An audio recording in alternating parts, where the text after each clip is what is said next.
안녕하십니까. 철강TV 김홍식입니다. 2022년도도 벌써 한 달이 흘렀습니다. 설 연휴인데 모쪼록 새해 복 많이 받으시고 올 한 해에는 뜻하는 모든 일 이루시는 한 해가 되기를 기원합니다. 자, 오늘은 춘절 이후에 중국의 철강제 시황 및 가격이 어떻게 될지를 전망해 보도록 하겠습니다. 먼저 1월 가격이 어떻게 움직였는지 살펴보도록 하겠습니다. 새해 들어서 중국 철강제 내수 가격은 전반적으로 모든 품목이 하락세를 보이다가 월말이 가까워오면서 다소 안정을 찾는 모습입니다. 1월 26일 현재 중국 유통 평균 가격은 상하이 기준입니다. 봉연강류는 전월 대비 33에서 58달러가 하락했고요. 판재류는 41에서 무려 100달러나 하락을 했습니다. 자, 왜 그렇게 가격이 하락했느냐? 원인은 올림픽을 앞두고 코로나19 확산을 막기 위한 정부의 강력한 봉쇄 조치, 또 부동산 침체, 또 이제 춘절이 중국은 우리와 달리 거의 열흘 가까이 이제 장기 휴가입니다. 그래서 이런 요인, 또 아무래도 춘절 이후에 어떻게 될 것인가라고 하는 불안 심리, 이런 것들이 수요에 영향을 미치지 않았나 이렇게 보고 있습니다. 아직까지 유통이나 실수요들도 구매에 소극적인 이런 모습을 보이고 있습니다.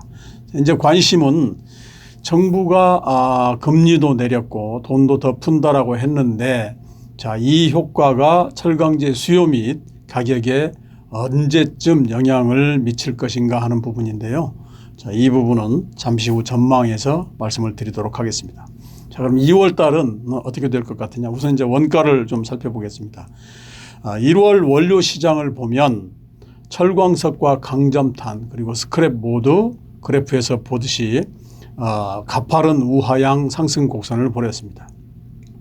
1월 22일 현재 호주산 철광석 수입 가격은 CFR 기준으로 톤당 137.4달러로 전주 대비 10.7달러가 올랐고요. 전월 대비로도 약 12.4달러가 올랐습니다. 강점탄도 톤당 444달러까지 치솟으면서 전주 대비 35달러, 전월 대비 93달러, 지난해 같은 기간에 비해서는 무려 310달러 가까이 오르면서 사상 최고치를 기록을 했습니다. 스크랩 역시도 강세입니다. 장수성 지역의 유통가격을 보면 톤당 581달러로 전월 대비 41달러, 전년 동월 대비로는 126달러나 올랐습니다. 자, 그러면 왜 이렇게 최근 원료 가격이 올랐느냐? 우선은 이제 중국의 조강 생산이 늘어난 게 원인인 것 같고요. 또 기상이변이라든가 코로나로 인해서 무엇보다도 호주가 이제 코로나가 확진자가 나오면서 광산의 채굴이 중단됐다는 소식이 알려지면서 가격이 많이 뛰었던 것 같습니다. 또 하나 이제 중국 같은 경우가 전력 제한이 완화되면서 12월 달 조광 생산이 많이 늘었죠. 이 때문에 1월 철광석 수입이 9천만 톤으로 전월보다도 5%가 늘었다는 보도가 있습니다. 그렇지만 연간 전체로 보면 중국의 감산 정책은 올해도 지속될 것으로 저는 예상을 합니다. 그래서 많은 기관들이 금년도 철광석과 강점탄 가격은 지난해보다 하락할 것이라는 이런 보고서를 내놓고 있습니다. 결국에 보면 금년도 원료 가격은 중국이 조광 생산을 얼마나 늘릴 것인가 하는 점하고 또 스크랩 장입 비율을 얼마만큼 늘리느냐, 이 두 가지가 핵심인 것 같아요. 자, 그러면 2월 가격은 어떻게 될지 한번 살펴보도록 하겠습니다. 우선 이제 철광석 가격 같은 경우에는 현재 재고라든가 중국 고로사들의 생산량, 또 올림픽 이후에 성수기 기대감, 이런 걸 감안할 때 가격이 저는 더 오를 가능성이 크다라고 봅니다.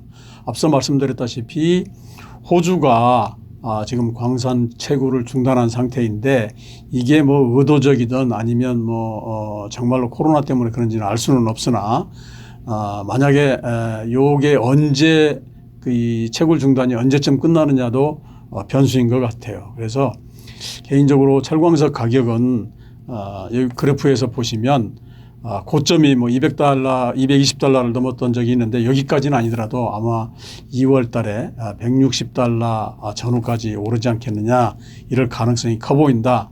이렇게 좀 예상을 하고 있고요. 반면에 강정탄은 저는 단기 꼭지점에 와 있다라고 생각을 합니다. 왜냐하면 전반적으로 겨울철 난방 수요도 끝났고 또 단기간에 너무 많이 올랐죠. 또 무엇보다도 이제 최근에 들려온 소식이 호주와의 분쟁으로 이미 계약했던 것들이 하역을 못하고 항만 해상에 대기 중에 있었는데, 이 물량이 제철용 원료탄 같은 경우가 620만 톤, 그다음에 발전용 연료탄 같은 경우가 550만 톤이나 됐는데 이것들이 모두 통관이 됐다는 소식이 있습니다. 그래서 2월 가격은 저는 오히려 400달러 초반대로 좀 하락할 가능성이 커 보인다. 다만 앞서 말씀드린 대로 호주의 광산 채굴이 좀 길어지거나 또 다른 변수가 나올 때는 지금 가격대 강보합세를 유지하지 않을까, 이렇게 보고 있습니다. 스크랩의 경우는 2월에도 내수 가격이라든가 수입 가격 모두 더 오를 가능성이 충분하다고 봅니다. 중국 정부가 스크랩 사용을 적극 장려하고 있는 상황에서 3월 성수기에 대비해서 재고 비축을 늘려야 되는데, 아시다시피 스크랩이라고 하는 거는 철광석과는 달리 발생이라든가 가공 뭐 이런 게 이제 주 소스인데, 지금 코로나 때문에 수집 자체가 좀 쉽지가 않아서 좀 문제고요.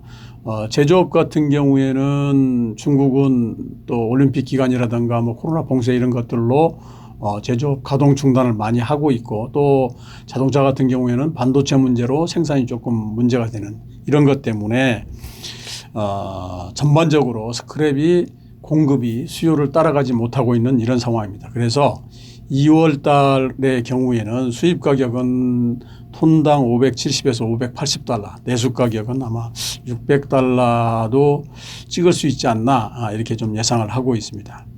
자, 두 번째는 수요 측면을 한번 살펴보도록 하겠습니다. 우선 이제 거시경제를 보면 이미 보도를 통해서 아시겠습니다만, 지난해 4분기 중국의 GDP 성장률이 4.0%, 연간 전체로는 8.1%를 기록을 했죠. 그러니까 연간 8%대 성장이라고 하는 게 굉장히 높아 보이는데, 사실 분기별로 이것을 쪼개서 이렇게 보면 갈수록 성장세가 둔화되고 있다라고 하는 거고요. 12월 산업 생산도 전년 동월 대비 4.3% 증가에 그쳤습니다.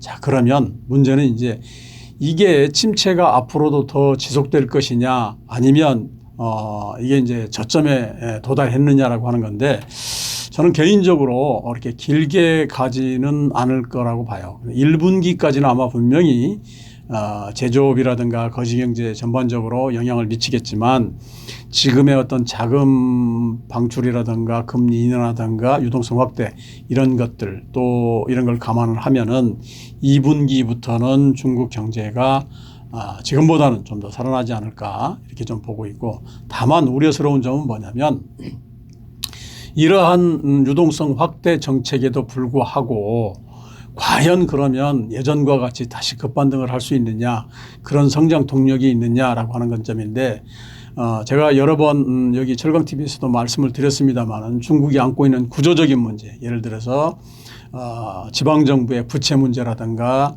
빈부격차라든가 또 이제 그 부동산 침체, 이런 것들을 감안을 할 때 오히려 제가 이제 3, 4, 5월 달에는 생산이라든가 소비라든가 뭐 가격도 그렇고 이렇게 아마 굉장히 빠르게 늘어나고 가격도 오를 이럴 가능성이 커 보인다라고 했는데, 그게 트렌드가 아니고 착시일 가능성이 크다라고 저는 이렇게 보고 있습니다. 따라서 내년도 중국 경제는 정말로 모 아니면 도식으로 변동성이 좀 클 것이다 라고 여기까지 말씀을 드리고, 조금 더 자세한 이런 내용에 대해서는 별도 시간을 내서 제가 설명을 드리도록 하겠습니다. 어찌됐든 지금 중국 정부는 경기 부양을 위해서 돈을 갖다 이렇게 유동성을 더 푸는 정책을 선택을 했는데, 그러다 보니까 연말 기준 시중 총 통화량은 전년 동월 대비 9%가 늘었습니다. 그러면 어떻게 될까요? 당연히 물가는 고공행진을 합니다. 그래서 12월 소비자 물가는 1.5%, 생산자 물가는 10.3%로 전월보다는 소폭 둘 다 하락을 했지만 여전히 높은 수준이다. 자, 우리가 상식적으로 돈을 많이 풀면 물가가 더 오릅니다. 그럼에도 불구하고 중국 정부는 금리를 내리고 돈을 더 푸는 이런 정책을 펴고 있다. 이 말은요, 바꾸어 말하면 중국 경제가 그만큼 상황이 좋지 않다는 말이기도 합니다.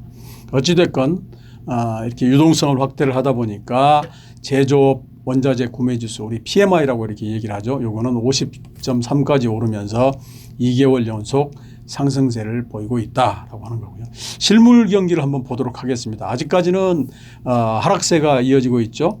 이 그래프에서 보시다시피. 그리고 12월 고정자산 투자라든가 부동산 개발 투자, 제조업 투자, 우리 흔히 이제 SOC 투자 전반에 모두 다 좌측 그래프에서 보듯이 우하향 곡선을 그리고 있고요. 정부 주도의 SOC 사업은 아마 더 늘릴 것이라는 기대는 다들 하고 있는데 요거는 3월 양회를 거쳐서 본격적으로 투입되는 시점은 내년 올 하반기부터가 되지 않을까 이렇게 좀 보고 있습니다. 그래서 실물 경기도 3월까지는 투자라든가 이런 거는 3월까지는 하락세가 이어지지 않을까 이렇게 보고 있습니다. 제조업 생산도 비슷한 모습입니다. 컬러 TV와 냉장고 생산은 지금 마이너스 생산을 이어가고 있고요. 자동차 같은 경우에는 전기차 생산은 생산량이 세 자릿수입니다. 그런데 전체는 3.4% 증가에도 그쳤습니다. 그리고 철강제 수요와 아주 밀접한 연관이 있는 건축 착공의 경우에 마이너스 11.6%로 6개월 연속 마이너스 성장세를 이어가고 있습니다. 자, 그러면 1, 2월 같은 경우에는 중국의 거시경제라 제조업 생산 모두 아마 12월과 비슷한 모습을 보일 것이다.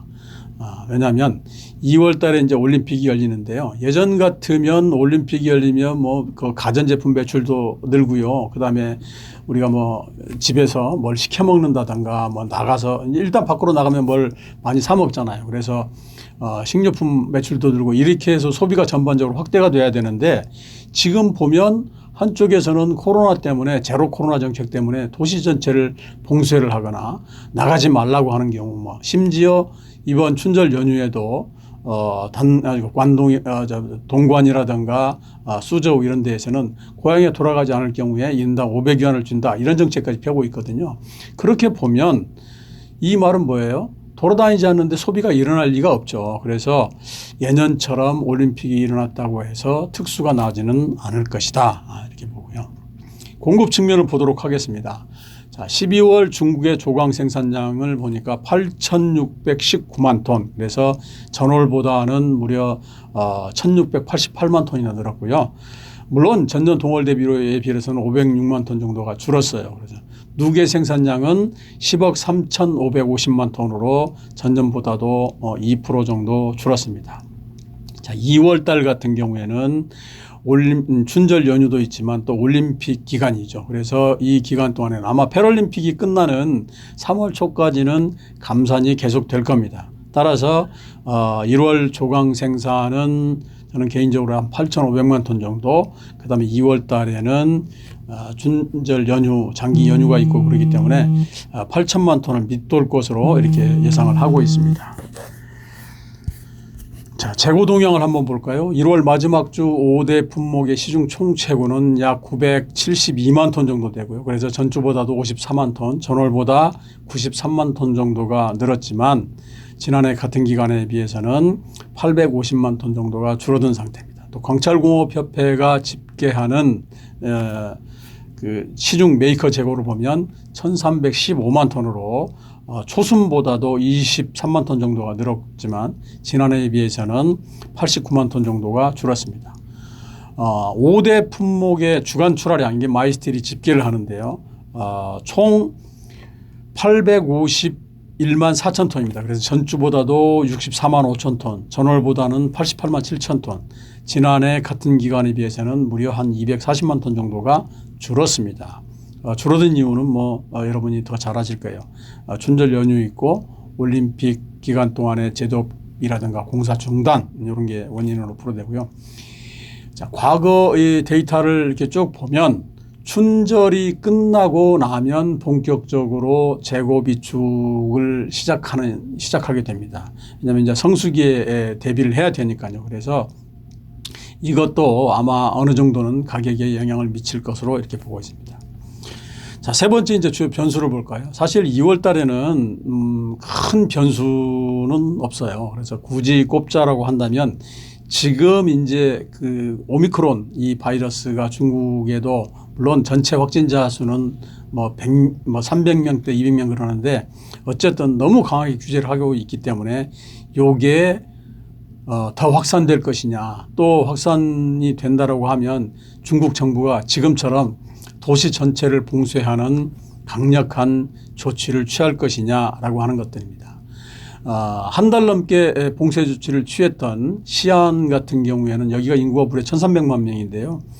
24일자로 1월 24일자로 봉쇄가 해제됐죠. 그렇지만 최근에 티엔진이라든가 베이징에서도 확진자가 나왔습니다. 물론 이제 시안과 같이 전면적인 도시 전체를 봉쇄하지는 않고 있습니다만은 올림픽을 앞두고 있다 보니까 우리로 치면 무슨 구 이런 지역을 봉쇄는 하고 있어요. 문제는 앞서 말씀드렸다시피 이런 봉쇄 정책이 소비 위축으로 이어질 수밖에 없다는 점입니다. 더욱이 이제 요 오미크론 같은 경우에는 델타 바이러스보다 전염력이 무려 2.5배나 빠르다라고 하는 이제 연구 결과가 있는데 올림픽 기간 중에 확산이 더 이어질지 이걸 중국 정부가 또 잘 방어를 할지 이게 아마 관건이 될 것 같습니다. 자, 마지막으로 2월 가격을 전망을 해보도록 하겠습니다. 원가 측면에서 보면 작년에 10월에서 12월 가격을 봐야 되는데 조금 철광석과 강점탄 모두 하락을 했다가 다시 올라가는 기간이었습니다. 그래서 전체 평균으로 보면 상승보다는 하락 요인이 더 있다라고 봐야죠. 그렇지만 최근에 다시 급격한 재상승이 이를 커버할 것이다 이렇게 좀 저는 생각하고요. 또 하나는 원가는 뭐 어찌됐든 간에 중국 정부가 가격 인상을 원하지를 않고 있습니다. 가격을 통제를 하고 있죠. 그래서 중국 메이커들도 가격 인상에는 좀 신중을 기할 것 같다라고 하는 생각이고요. 공급 측면에서 보면 12월 달부터 생산이 다시 빠르게 늘고 있다는 점은 하락 요인이지만 앞서 봤듯이 시중의 재고가 예전보다도 많이 줄었다. 이거는 상승 요인입니다. 수요 측면에서 보면 2월 달은 영업일수가 굉장히 짧죠. 그리고 또 이제 앞서 말씀드렸다시피 제조업 가동률이 3월 초까지는 그렇게 높지 않을 것이다. 또 불안 심리 이런 걸 감안하면 하락 요인이라고 하겠죠. 그래서 이 전체를 봤을 때 추가적인 뭐 확실한 경기 부양책이라든가 혹은 시장에 충격을 줄 수 있는 리스크가 없다라고 한다면 2월 내수 가격은 플러스 마이너스 한 $20 선에서 소폭 움직이면서 보합세를 보이지 않을까 이렇게 좀 보고 있습니다. 수출 오팍 가격을 한번 보도록 하겠습니다. 24일 현재 수출 오팍 가격은 여전히 FOB $765. 그래서 전 종전 우파보다는 $6가 올랐습니다. 그런데 철근은 $755로 $5가 내렸어요. 왜 열연만 오르느냐. 사실은 중국 사람들이 한국이나 일본의 이 고로 셧다운으로 인한 공급 부족 상황을 너무도 잘 알고 있습니다. 그래서 아마 간보기 형태로 일단 올리지 않았나 이렇게 보고 있고요. 그래서 저는 개인적으로 춘절이 끝나고 나면 중국 메이커들이 오팍 가격을 아마 올릴 가능성이 훨씬 더 크다. 그리고 난 다음에 우리 반응이라든가 시장 상황을 보고 다시 조정을 할 것이다. 이렇게 예상을 하고 있습니다. 자, 이상으로 오늘 방송 마치도록 하고요. 다음 시간에는 중국 정부가 왜 올림픽에 목을 메고 있고 또 올림픽 이후에 중국의 철강 경기는 어떻게 될 것인지에 대해서 알아보도록 하겠습니다. 오늘 방송 마치도록 하겠습니다. 감사합니다.